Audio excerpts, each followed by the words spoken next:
Hello everyone and welcome to my channel once again. So today we are going to do a repeated question of economics यानी कि economics के आज हम PYQs करेंगे यानी कि जो most repeated questions हैं वो हम आज के इस वीडियो में हम देखेंगे। आपको ज्योग्राफी के मैंने ऑलरेडी अपलोड कर दिए हैं, हिस्ट्री के भी अपलोड मैंने कर दिए हैं और आज हम ये करेंगे इकोनॉमिक्स के रिपीटेड PYQs एंड डेफिनेटली आपके बोर्ड एग्जामिनेशन में ये क्वेश्चन जो है रिपीट हो सकते हैं। तो इसलिए बहुत ही अच्छे से आपको ये सारे क्वेश्चन जो हैं बहुत अच्छे से करने हैं। So let's start our PYQs of economics chapter. Okay, so the first जो चैप्टर है हमारा इकोनॉमिक्स का दैट इज डेवलपमेंट। तो फर्स्ट चैप्टर हमारा डेवलपमेंट है। हम डेवलपमेंट के कुछ PYQs देखेंगे जो मोस्ट रिपीटेड क्वेश्चंस बोर्ड में रहे हैं, किस तरीके से क्वेश्चंस आते हैं, कैसे हमें क्वेश्चंस अटेम्प्ट करने हैं। चलिए हम उसकी तरफ चलते हैं। मोस्ट रिपीटेड क्वेश्चन ऑफ 2018 में आया हुआ है और 2019 दोनों में ही ये सेट 1 में ये क्वेश्चन जो है आपके आए हुए हैं। Is the crude oil reserve are limited all over the world. भाई crude oil all over the world limited है, that's very true.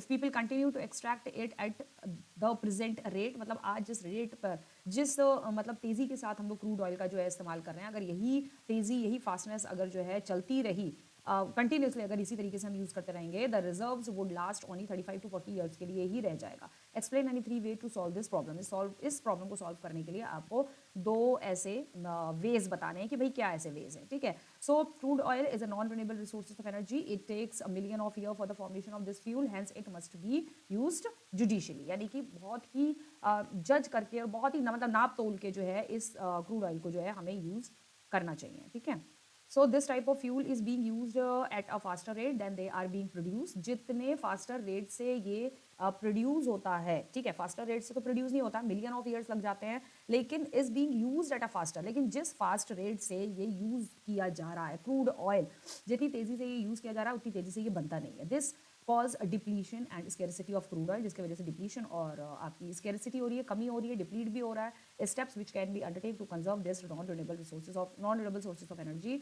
Are use of public transport like the buses and the train का हमें use करना चाहिए। First point यहाँ पर आपके इस जगह पर दे रखा है। ठीक है, और 3 पॉइंट्स इसमें 2 पॉइंट्स पूछे हैं, 3 मार्क्स में ये क्वेश्चन आ सकता है। हमें 3 पॉइंट्स 3 मेजर्स दिए हुए हैं, हाँ 3 वेज ही पूछे हैं। ठीक है, 3 वेज पूछे हैं, 3 मार्क्स में ये क्वेश्चन आएगा। Instead of the self owned vehicle, यानी सेल्फ ओन्ड व्हीकल अपना खुद का कार बाइक स्कूटी ये सब यूज़ करने के बजाय हम पब्लिक ट्रांसपोर्ट यूज़ कर सकते हैं। Will help to conserve petroleum.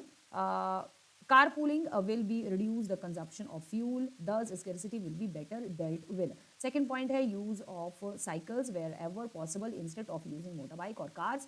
Waxing, third point है आपका waxing floors and bee wax instead of petroleum based commercial wax can also be beneficial. ठीक है, तो waxing floors with bee wax, bees wax को हम use कर सकते हैं instead of petrol का हम यूज़ करने के बजाय commercial wax होता है ये। ठीक है, तो पेट्रोल का यूज़ करने के बजाय हम बी वैक्स यूज़ कर सकते हैं या वैक्सिंग फ्लोर्स वगैरह चीज़ें जो है हम इसके लिए यूज़ कर सकते हैं। ठीक है, तो ये है इस क्वेश्चन का आंसर। नेक्स्ट चलते हैं। How is the criterion used by the UNDP different from the world bank for measuring the development of a country. UNDP क्या करती है, पूरे वर्ल्ड की कंट्रीज़ का डेवलपमेंट जो है वो मेजर करती है और उसके लिए अलग अलग क्राइटेरिया है। ठीक है, तो how is the criterion use, UNDP कौन से क्राइटेरिया को ध्यान में रखकर जो है world bank for measuring the development of a country, मतलब फ्रॉम द वर्ल्ड बैंक को देखकर कंट्री के डेवलपमेंट को मेजर करती है। तो कौन से ऐसे criteria, how is the criterion used, criterion कैसे यूज करते हैं। So what is the main criterion used by the world bank in classifying different country as rich and poor countries, what are the limitation of this criterions. ये जो question को बस बदल के मतलब दिया है, उसको मोल्ड करके दिया हुआ है, बहुत ज़्यादा चेंज करके क्वेश्चन को दिया है, but answer should be the same. ठीक है, आंसर इसका सेम रहेगा। What does the HDI stand for, HDI human development index. Explain the main criteria of measuring HDI according to UNDP report 1919। CBSE 2018 में आया, ऊपर वाला 2020 में, ये 2023 में आया हुआ क्वेश्चन है। What is the main norms use by the world bank in classifying different countries as rich and poor countries, what are the restriction of such norms. 2015 में ये आंसर आपका आया हुआ है। सो आंसर की तरफ 2015 में, सॉरी, क्वेश्चन आया हुआ है, आंसर की तरफ अब हम चलते हैं। एंड ह्यूमन डेवलपमेंट इंडेक्स बताना है आपको और पर कैपिटा इनकम, ये दो ऐसे क्राइटेरियन हैं, ठीक है, जिसके थ्रू जो है वर्ल्ड बैंक को देखते हुए, ठीक है, कंट्री कितना डेवलप्ड कर रही है, डेवलपमेंट ऑफ द कंट्री जो है वो मेजर किया जाता है। Development of the country measure किया जाता है, या ये देखा जाता है कि how much the country is rich and poor. Okay, so UNDP uses PCI health status, PCI use करती है यूएनडीपी, यूनाइटेड नेशन जो है आपका डेवलपमेंट जो एक ये जो ऑर्गेनाइजेशन है, ठीक है, ये पूरी एक ऑर्गेनाइजेशन है यूएनडीपी। एंड साथ ही एजुकेशनल लेवल देखती है पर्टिकुलर कंट्री का, किसी भी एक कंट्री का एजुकेशन लेवल देखती है, हेल्थ स्टेटस देखती है, पीसीआई देखती है, लेवल फॉर कंपैरिजन, ठीक है। उसके बाद real picture of development is given by the criterion used bye UNDP, फिर रियल पिक्चर जो है यूएनडीपी जो है प्रोड्यूस करता है। It is both material and non material criteria, तो मटीरियल क्राइटेरिया भी हो सकता है, नॉन मटीरियल क्राइटेरिया भी होता है। पर कैपिटा इनकम के थ्रू कैसे होता है, world bank categorise countries on just per capita income. Per capita income भी एक क्राइटेरिया है जिससे हम ये नाप सकते हैं, मेजर कर सकते हैं whether the country is rich और whether the country is poor, मतलब डेवलपमेंट रेट उसका क्या है। तो पर कैपिटा इनकम यानी कि average income hides the disparities, disparities को लेकिन एवरेज इनकम हाइड कर देती है। Average income does not tell us the distribution of income among the people, average income जो है डिस्ट्रीब्यूशन इनकम जो है वो किस तरीके से लोगों में आपस में बटी हुई है वो लेकिन नहीं बताती है। It is just a material criteria for the comparison, तो ये जो है ये मटीरियल क्राइटेरिया है, जैसे यहाँ पे कहा मटीरियल और नॉन मटीरियल, लेकिन पर कैपिटा इनकम जो है वो मटीरियल क्राइटेरिया है किसी भी कंट्री, कोई कंट्री रिच है पुअर है उसका कंपैरिजन करने के लिए, ठीक है। तो ये इस क्वेश्चन का आंसर है। So you have to attempt this question in the same way, तो इसी सेम वे में जो है आपको अटेम्प्ट करना है, ठीक है। नेक्स्ट क्वेश्चन हमारा आता है, how is the issue of sustainability important for development, explain with 3 example. 2018, 19 and 14 में आया हुआ है। How is the issue of sustainability, sustainability का जो इशू है यानी कि sustainability important for development, sustainability यानी कि हमें जितने भी रिसोर्सेज है उसको सस्टेन करके रखना है, वो डेवलपमेंट के पॉइंट ऑफ व्यू से ये क्यों, मतलब ये एक इशू क्यों बना हुआ है, किस तरीके से ये एक इशू बना हुआ है। तो 3 एग्जाम्पल इसके जो है आपको देने हैं, you have to give the 3 example. Okay, so should be the issue of sustainability is a vital for development, issue sustainability का जो ये issue है ये डेवलपमेंट के लिए बहुत ही वाइटल रोल प्ले करता है, as it ensure that the current need are met without compromising the ability of future generation to meet theirs, ठीक है, यानी कि फ्यूचर के लिए रिसोर्सेज रहे उससे हम किसी भी तरीके का कॉम्प्रोमाइज, फ्यूचर के लिए नीड्स हमें रखनी, फ्यूचर के लिए हमें रिसोर्सेज रखने हैं, उससे हम किसी भी तरीके का कॉम्प्रोमाइज नहीं कर सकते। तो हमारे अंदर ये एबिलिटी होनी चाहिए, एबिलिटी ऑफ फ्यूचर जनरेशन के लिए हमें वो चीज़ें रखने की एबिलिटी होनी चाहिए। तो सबसे पहले तो हमारा क्या है, कंजर्वेशन ऑफ रिसोर्सेज है, वाटर रिसोर्स मैनेजमेंट कैसे करना है, एनर्जी सस्टेनेबिलिटी हमें कैसे करनी है, तो इन तीनों चीज़ों को जो है आपको एक्सप्लेन करना है, ठीक है। Sustainable development emphasises the judicious use of resources like water है, फॉरेस्ट है, फॉसिल फ्यूल्स है, इनको हमें कंजर्व करके रखना है। फॉर इंस्टेंट एक्सेसिव डिफॉरेस्टेशन हमें नहीं करना है, excessive deforestation lead to the soil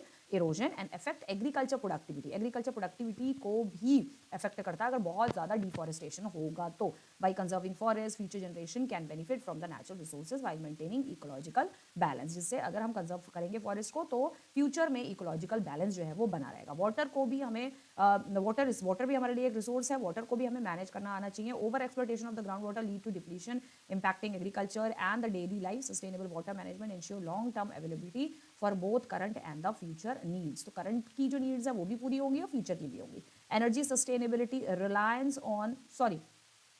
reliance on non-renewable energy sources like the coal and petroleum lead to environmental degradation and resources exhaustion, ठीक है। अगर हम non renewable energy resources like coal या petroleum हो गया leads to the environmental degradation, ज़्यादा use करते हैं, बहुत ज़्यादा रिलाय रहते हैं उन पर, तो एनवायरमेंटल डिग्रेडेशन होगा, रिसोर्सेज जल्दी से जल्दी जो है वो हमारे एग्जॉस्ट हो जाएंगे। So transitioning to renewable energy resources such as solar and the wind, तो एनर्जी इस तरीके के जो नॉन रिन्यूएबल रिसोर्सेज हैं जो खत्म हो सकते हैं उससे हमें उस पर हमें ज़्यादा रिलाय ना होकर हमें नेचुरल एनर्जी पर जो है रिलाय होना ज़्यादा बेटर है, यानी कि एज अ सोलर या विंड एनर्जी हमें ज़्यादा यूज़ करनी चाहिए।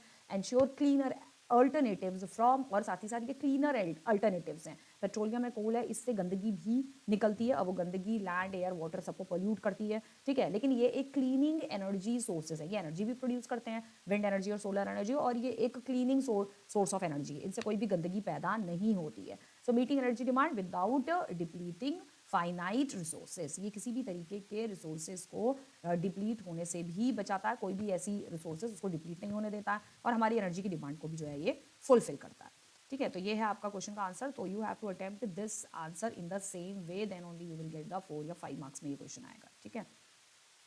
नेक्स्ट चलते हैं। The consequences of the environmental degradation do not respect national or state boundary. Environmental degradation जब होता है तो उसके कॉन्सिक्वेंसेस क्या होते हैं, जो भी कॉन्सिक्वेंसेस होते हैं वो national respect and state boundaries को जो है भी डिग्रेड करते हैं, ठीक है। How you have to write the answer? Yes, it is true to say that the consequences of the environmental degradation do not respect national and the state boundary. For example, if any country or state causes air pollution, then it will affect not only to that the state or the country but all through the world. तो वो state और boundary या country की boundary को ही नहीं देखता, मतलब अगर कहीं पर भी एयर पॉल्यूशन हो रहा है तो एयर पॉल्यूशन जो है डू नॉट रिस्पेक्ट स्टेट और द कंट्रीज बाउंड्री, यानी कि एयर पॉल्यूशन जो है वो ये नहीं देखेगा कि भाई विद इन यूपी के अंदर ही जो है एयर पॉल्यूशन रहे, इसके बाहर ना जाए, इसी की बाउंड्री का वो इस चीज़ की रिस्पेक्ट नहीं करता, स्टेट या कंट्री की बाउंड्री की रिस्पेक्ट नहीं करता। ये नहीं देखेगा कि भाई यहाँ ये आपका इंडिया है, ठीक है, तो ये इंडिया है, ऊपर का नहीं बनाया मैंने, ये इंडिया है तो इसी के इंडिया के अंदर ही जो है एयर पोल्यूशन रहना है, इसके बाहर नहीं जाना है ना। स्टेट को अगर अफेक्ट करेगा तो पूरे इंडिया को भी अफेक्ट करेगा, तो इंडिया से बाहर भी एयर पोल्यूशन, लैंड पोल्यूशन जो है वो जाएगा, पूरे वर्ल्ड को वो अफेक्ट करेगा पोल्यूशन, ठीक है। वो कोई स्टेट और कंट्री की बाउंड्री नहीं देखेगा। If there is a water pollution cause by any state और country, it will affect all states and country through which the river is flowing. तो रिवर जो है आपकी जहाँ जहाँ भी जाएगी तो पूरा, अगर ऊपर से कहीं से पानी जो है प्रदूषित होकर आ रहा है, पोल्यूट होकर आ रहा है, तो वो सिर्फ उस पर्टिकुलर स्टेट में ही पोल्यूट नहीं हो रहा है, वो पोल्यूटेड पानी नीचे नीचे नीचे नीचे नीचे तक आएगा, और उसके मतलब आगे का जितना पानी अगर वो साफ हो भी होगा तो उस पानी को भी सब गंदा करेगा। साथ ही साथ रिवर के आसपास जो आपके लैंड होगी, ज़मीन होगी, प्लेन होगा, प्लेट्यूज होगा, वो आसपास के जो रिवर बैंक होते हैं ना, वहाँ पर भी रिवर बैंक में जो है जो रिवर है वो गंदगी छोड़ती हुई जाती है, ठीक है। So this is the answer. Come to the next, what is sustainable development? Sustainable development क्या होता है? Suggest any 2 ways in which resources can be use judiciously. 2 ऐसे वेज बताने हैं जिससे हम रिसोर्सेज को जुडिशली जो है वो हम यूज कर सकें। 2018 में ये आंसर आपका आया हुआ है। Come to the answer, development at present 1 mark का क्वेश्चन आएगा। 1 मार्क में तो वैसे एमसीक्यू आता है, 2 मार्क्स में आ सकता है, इसको थोड़ा सा एक्सप्लेन कर देना, ठीक है। Development at present without harming the environment. Development कहने का मतलब ऐसे होना चाहिए कि जो कि एनवायरमेंट को इफेक्ट ना करे, and also keeping for the इस टर्म एज सस्टेनेबल। और इस टर्म को सस्टेनेबल, ये जो टर्म है ना, इसको लोगों को जो है अपने थिंकिंग में, मतलब अपनी सोच में ये रखना है कि हमें इस तरीके से यूज़ करना है, हमें डेवलपमेंट अपनी कंट्री में ऐसे करना है कि एनवायरनमेंट को नुकसान ना करे, और साथ ही साथ हमारे जो फ्यूचर जनरेशन है, सस्टेनेबिलिटी हमारी रहे, यानी कि फ्यूचर जनरेशन के लिए हम अपने पेड़ पौधे, लैंड, वाटर, ज़मीन सबको जो है बचा के आगे के लिए रख सकें। तो the 2 ways in which resources can be use judiciously, 2 तरीके से हम रिसोर्सेज को जो है 2 तरीके से वेज से यूज़ कर सकते हैं, जुडिशली यूज़ कर सकते हैं उसे। लाइक फर्स्ट जो यहाँ पर दिया हुआ है, switching off the lights and the fan when not in the use, turn off the engine at the red light. Red light पे हम अपना इंजन जो है ऑफ करेंगे तो वो ज़्यादा अच्छा रहेगा, ठीक है। नेक्स्ट क्वेश्चन हमारा ये आता है, why do Kerala have a better human development index. कहते केरला में HDI इंडेक्स जो है वो ज़्यादा क्यों है, बेटर क्यों है, ठीक है। देखो एक रीज़न तो आप लोगों को भी सबको पता है, पढ़ चुके हो आप लोग। सबसे पहले तो वहाँ पर लिटरेसी जो है वो 100% है, ठीक है, 99% लिटरेसी है वहाँ पे। तो एजुकेशन जो है वो सबसे बड़ा रोल प्ले करता है किसी भी कंट्री में, किसी भी स्टेट में, किसी भी रीजन में। डेवलपमेंट का कारण सबसे बड़ा होता है एजुकेशन, ठीक है। So ranking in comparison to Punjab, Punjab के कंपैरिजन में करेंगे, पंजाब के लोग पढ़ते नहीं है, पंजाब के लोग अपनी कंट्री में पढ़े लिखे नहीं पाए जाएंगे, मतलब अपने ही स्टेट में, पंजाब स्टेट के अंदर लोग पढ़े लिखे नहीं होंगे, वो क्या करेंगे, पढ़ाई लिखाई करने के लिए बाहर चले जाएंगे, ठीक है। तो पंजाब के लोगों का, पंजाबियों का एक ही जगह है जाना, कहाँ जाना है, कनाडा जाना है, ठीक है। एक कनाडा और दूसरा US है, ये 2 कंट्री हैं जो पंजाबियों की, और वहाँ जाएंगे, वहाँ पढ़ाई लिखाई करेंगे, उनकी कंट्री को फ़ायदा पहुँचाएंगे, अपनी कंट्री में पढ़ाई लिखाई करके फ़ायदा नहीं पहुँचाएंगे। तो हम मतलब जो है हम लोग सब बेवकूफ़ हैं जो यही काम कर रहे हैं। खैर anyways, explain the 3 reason. CBSE 2015, 17, 18 में ये क्वेश्चन आया हुआ है, ठीक है। 3 रीजन जो है इसके अगेंस्ट में बताने हैं आपको, and this is of 3 marks question, ठीक है। तो यहाँ पर देखिए, इसके बाद हम एक इसका इंडेक्स भी देखेंगे, इन्फेंट मोर्टेलिटी रेट केरला और पंजाब का हम इंडेक्स वो टेबल बनाएंगे इस आंसर में, हमें टेबल भी प्रोड्यूस करना है, वो भी मैं आपको दिखाऊंगी। Now Kerala has a better HDI index ranking in comparison to Punjab because they are the 3 reasons आ गया। Kerala has a better provision of the health facility, बहुत अच्छी है वहाँ पे। Therefore the IMR in Kerala is very low. IMR infant mortality rate जो है, क्योंकि हेल्थ फैसिलिटी ज़्यादा अच्छी है, तो इन्फेंट मोर्टेलिटी रेट आपको पता ही है, इन्फेंट वहाँ पर जो है ऐसा नहीं है, जो वो इन्फेंट मोर्टेलिटी रेट यानी कि 1 ईयर तक के जो बच्चे हैं, जो IMR क्या होता है कि 1 ईयर तक के जो बच्चे जो है वो 1 ईयर कंप्लीट करने से पहले ही जिनकी डेथ हो जाती है, ठीक है, तो वो है IMR, ठीक है। तो वहाँ पर लेकिन ऐसा नहीं है, वहाँ पर बच्चे जो है 1 ईयर ज़्यादा नहीं उनकी डेथ होती है क्योंकि वहाँ पर फैसिलिटी अच्छी है। दूसरा सेकंड है आपका Kerala has a better educational facility, वो मैंने आपको बता ही दिया। Literacy rate is high, there are net attendance ratio is also high. Kerala has also a better provision of PDS, PDS का भी बहुत अच्छा प्रोविजन है। इसके साथ साथ ही आप इसमें एक इंडेक्स बनाएंगे, इनफैक्ट मोर्टेलिटी रेट और एजुकेशन रेट, ये सारा कुछ आप दिखाएंगे, वो मैं आपको दिखा देती हूँ। ये है आपको इस तरीके का बनाना है, स्टेट आपको इधर लिखना है, उसके बाद पंजाब, केरला एंड बिहार। ठीक है, तो आप देख सकते हो इनफैक्ट मोर्टेलिटी रेट 1000 2003 का 49 दिखाया हुआ है, लिटरेसी रेट 2001 का 70 है, net attendance ratio of class 1 to 5 का 1995 96 का 81 है पंजाब का। वहीं केरला का आप देखोगे तो इनफैक्ट मोर्टेलिटी रेट देखो, पंजाब का 49 है पर 1000 पे। ठीक है, केरला का सिर्फ 11 है। लिटरेसी रेट इनका 70 है तो इनका 91 है। नेट अटेंडेंस 1 to 5 के जो प्राइमरी क्लासेस में जो गवर्नमेंट स्कूल में जो बच्चे जाते हैं वो यहाँ पर 81 है, तो यहाँ आपका 91 है, बहुत ज़्यादा अच्छा है। बिहार में तो 60 है भाई इनफैक्ट मोर्टेलिटी रेट। ठीक है, एंड दैट इज पर ऑफ 2003, ये 2003 का डाटा है। लिटरेसी रेट वहाँ 47 है, सबसे ज़्यादा खराब है। ठीक है, साथ ही साथ नेट अटेंडेंस रेशो भी वहाँ पर सबसे ज़्यादा खराब है, दैट इज़ 41। ठीक है, तो अब यहाँ से आप ये कैलकुलेट कर सकते हो कि कौन से स्टेट में हाईएस्ट इनफैंट मोर्टेलिटी रेट है। तो आपके इस तरीके के भी क्वेश्चंस जो हैं यहाँ पर ये आ सकते हैं, which states have the highest infant mortality rate. तो हाईएस्ट इनफैंट मोर्टेलिटी रेट जो है सबसे ज़्यादा आपका मोर्टेलिटी रेट बिहार का है। ठीक है, and state have the highest infant mortality rate, why, क्यों है, गिव रीज़न, इस तरीके के क्वेश्चन भी आ सकते हैं। इसके पीछे आप अपना रीज़न लिखेंगे। ठीक है, now Bihar has the highest infant mortality rate due to the following reason. Bihar has the highest informative because low of low income and the poor medical facility. तो ये दो ऐसे रीज़न है जिसके वजह से बिहार जो है, आज भी बिहार जो है वो सबसे ज़्यादा, बिहार जो है पिछड़ा हुआ स्टेट जो है। ठीक है, सो बिहार जो है आज भी सबसे ज़्यादा पिछड़ा हुआ स्टेट माना जाता है। ठीक है, to the next question, people have conflicting development goals. हर लोगों के लिए अपने खुद के डेवलपमेंट गोल्स अलग होते हैं। कुछ लोग ये सोचते हैं कि भाई हम घर बना लें, हम एजुकेशन प्राप्त कर लें, ठीक है, ये सारी चीज़ें कर लें तो हमारे लिए वही डेवलपमेंट है। कुछ लोगों के लिए ये मतलब मिडिल क्लास फैमिली की एक ज़्यादा मैं आपको सोच बता दूँ। ठीक है, अब वहीं जो पुअर पर्सन होगा उसके लिए तो डेवलपमेंट गोल यही है कि भाई उसको एक दिन का जो है उसका अच्छा खाना पीना हो जाए, वही उसके लिए डेवलपमेंट गोल हो जाएगा। ठीक है, तो इसलिए कॉन्फ्लिक्टिंग डेवलपमेंट गोल है हर बंदे के लिए। पीपल्स हैव, हर बंदे के लिए, हर लोगों के लिए, अलग अलग लोगों के लिए अलग अलग उनके डेवलपमेंट गोल होते हैं। Support the statement with example. 2016 का क्वेश्चन है, what may be the development for one may be the destruction of for the other, explain the statement with appropriate example. 2014 में ये क्वेश्चन आया है आपका। Now come to the answer. It is true to say that the what may be the development for one may be the destruction for other. एक के लिए, अगर एक के लिए ये डेवलपमेंट हो रहा है, लाइक बहुत सारे लोग कह रहे हैं ना, लाइक हम आज की अभी गवर्नमेंट की बात कर ले रहे हैं और बीजेपी गवर्नमेंट ने क्या किया। हाँ, कल मैं एक वीडियो देख रही थी तो उसमें मुझे आया कि बीजेपी गवर्नमेंट ने क्या किया है, कुंभ का जो मेला उसके लिए जो तैयारी करी है, ठीक है, कुंभ के मेले के लिए। तो कुंभ मेला में जो पूरी तैयारियां जिस जगह पर करी हैं, जिस जगह पर सारी चीज़ें लोगों के रहने की, रुकने की व्यवस्था वगैरह जो भी सारा कुछ किया है, तो पूरे वहाँ पर मतलब सारी व्यवस्था करी है, फैसिलिटीज़ करी हैं, कोशिश करी है। लेकिन वहाँ पे कल परसों कई वीडियोज़ मैंने देखे, वहाँ पे लोगों का ये कहना है कि किसी भी तरीके की कोई हमें फैसिलिटी कोई नहीं मिल रही है, हमें फैसिलिटी कोई नहीं मिल रही है। बड़े बड़े लोगों के लिए उन्होंने साधु उधू के लिए और बड़े सेलिब्रिटीज़ के लिए रखने रहने का इंतज़ाम किया है, खाने का इंतज़ाम किया, पीने का इंतज़ाम किया, जो भी है। ठीक है, लेकिन ये जो पूरा एरिया जो कुंभ के आसपास का जितना भी जो वो एरिया है गंगा के आसपास का, वो जो डिज़ाइन जो पूरा तैयार किया गया है, तो वहाँ पर क्या है, पहले कई सालों से जो है वहाँ पर कई ऐसे पुअर लोग रह रहे थे। ठीक है, अब जो लोग बड़े बड़े लोग हो गए, सेलिब्रिटीज़ हो गए बेसिकली, तो जो सेलिब्रिटीज़ वहाँ पर कुंभ मेले में जो है घूमने फिरने आए हैं, कुछ लोग घूमने फिरने आए हैं, कुछ लोग डुबकी उबकी जो भी है वो लगाने आए हैं। ठीक है, तो उनके लिए तो बड़ा दिख रहा है, उनको ये दिख रहा है कि अरे है भाई गवर्नमेंट ने जो है बहुत अच्छा इंतज़ाम किया है, बहुत बढ़िया गवर्नमेंट ने इंतज़ाम किया है, बहुत अच्छा ये सिस्टम किया है, ये टेंट लगाएं, फलाना लगाएं, ढमकाना लगाएं। ठीक है, लेकिन उस सारी व्यवस्था करने के पीछे क्या किया है, वहाँ पे बहुत सारे गरीब लोग जो है अपनी अपनी छोटी छोटी झोपड़ियाँ डाल के जो है वहाँ पर गरीब जनता रहती थी। ठीक है, कुछ ने झोपड़ियाँ डाली हुई थी, कुछ ने यहाँ वहाँ से थोड़े बहुत जो है ना ईंटे वींटे बटोर के छोटा मोटा जो है उन्होंने अपना घर जो है बना लिया था। ठीक है, तो लोग जो थे वो उस तरीके से वहाँ पर रहते थे।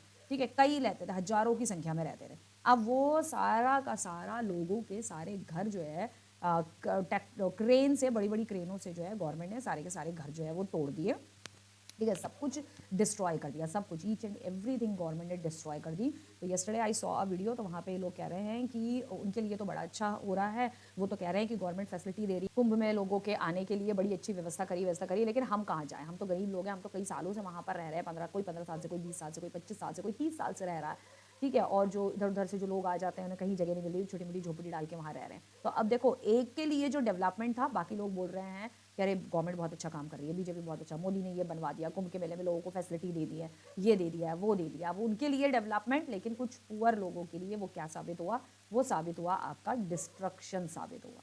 ठीक है, तो वही इस क्वेश्चन में यही कहा जा रहा है कि मे be the development for one, may be the destruction for the others. ठीक है, तो ये एक बेस्ट एग्जाम्पल है, आप चाहो तो ये एग्जाम्पल जो है आप अपनी कॉपी में ये चाहो तो अपने वर्ड्स में एक्सप्लेन भी कर सकते हो, नो प्रॉब्लम, कोई कुछ नहीं बोलेगा, लेकिन आप ये चाहो तो एक्सप्लेन कर सकते हो, इस पूरे एग्जाम्पल को आप जो है एक्सप्लेन कर सकते हो। ठीक है, I should have to rub. Sometimes the development goal of people may be conflicting in nature and prove destructive for others. So this happen because development goals are based on needs, desire and economic and the social situations of a human being. तो ये किस पे depend करता है, need और desires पे depend करता है, इकोनॉमिक और सोशल सिचुएशंस पे डिपेंड करता है, ह्यूमन बीइंग की क्या इकोनॉमिक सिचुएशन है, क्या सोशल सिचुएशन है, नीड क्या है, डिजायर क्या है, बहुत हद तक क्या पूरी तरीके से ये जो है गवर्नमेंट पे भी डिपेंड करता है। ठीक है, गवर्नमेंट पे ये फुल्ली डिपेंड करता है, क्योंकि किसी भी कंट्री को चलाने का काम जो है भाई वो गवर्नमेंट कर रही है, और गवर्नमेंट को यहाँ जो है वो कौन बना रहा है, वो लोग बना रहे हैं।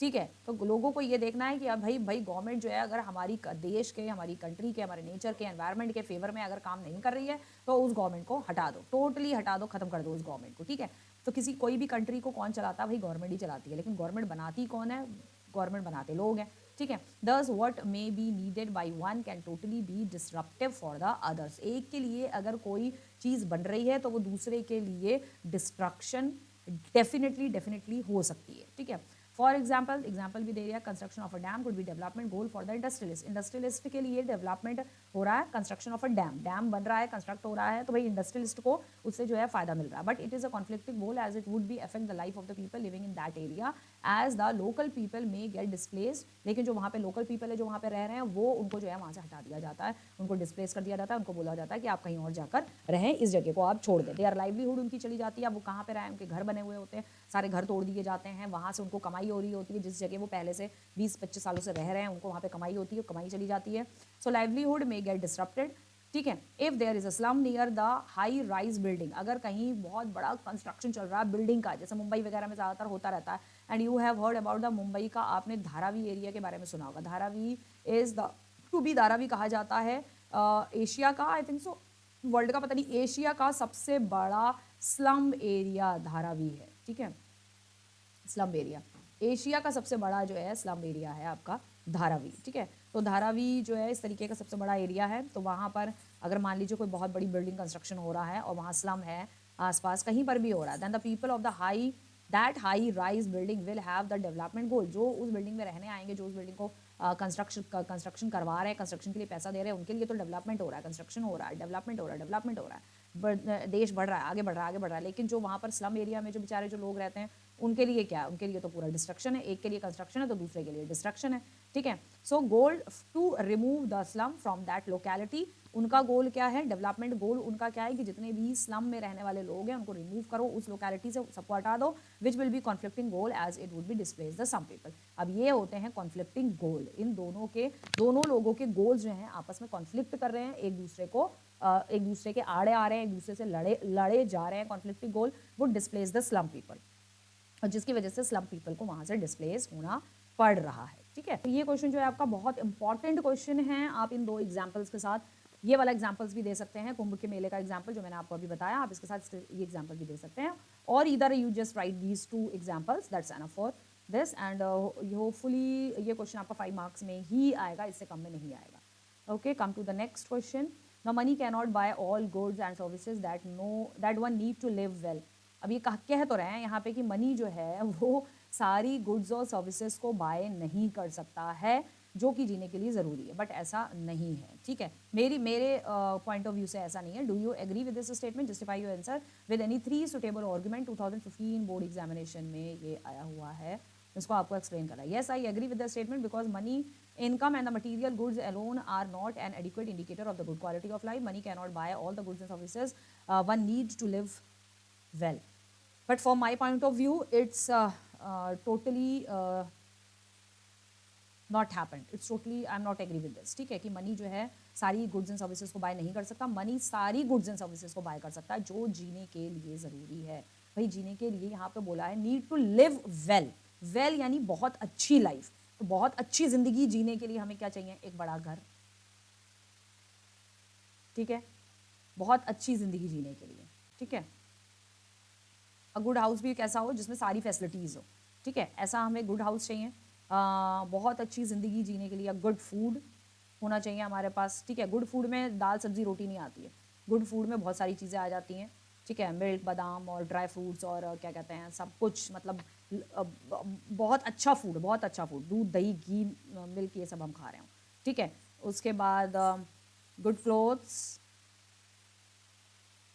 ठीक है। तो गुड क्लोथ्स में ये नहीं आता है कि कपड़े सिर्फ होने चाहिए, फटे हुए नहीं होने चाहिए, नहीं, गुड क्लोथ्स में आ जाते हैं करीब आप मान लो भाई 3-4 हज़ार के कपड़े जो है आराम से हम पहन रहे हैं, ठीक है।